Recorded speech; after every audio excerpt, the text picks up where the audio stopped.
رئیس جمهوری سابق اسلامی ایران از خیابان امام رضا آقا سید مهدی موسوی رفیق شهید من رو یاد کن। লাখ লাখ মানুষের ভালোবাসায় সিক্ত হয়ে চিরনিদ্রায় শায়িত হলেন ইরানের প্রয়াত প্রেসিডেন্ট ইব্রাহিম রাইসি। প্রিয় নেতাকে শেষ বিদায় দিতে ঢল নামে লাখো মানুষের।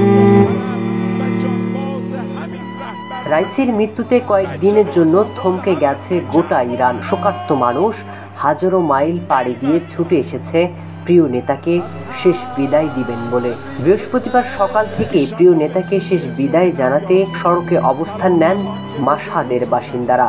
আর্তনাদ আর আহাজারিতে ভারী হয়ে ওঠে পরিবেশ, জনসমুদ্রে পরিণত হয় সড়ক। প্রায় ৩০ লাখ মানুষের ভিড় ঠেলে রাইসির লাশবাহী গাড়ি মাজারে পৌঁছাতে লেগে যায় কয়েক ঘন্টা।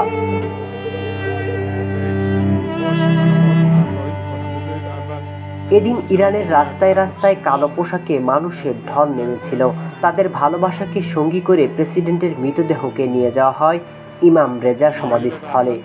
মাশহাদে অবস্থানকারী বিদেশি মিশনগুলোর কূটনীতিকরা, প্রতিবেশী দেশগুলোর সরকারি কর্মকর্তারা সহ এদিন দাফন অনুষ্ঠানে যোগ দেন ৬৮ দেশের প্রতিনিধি।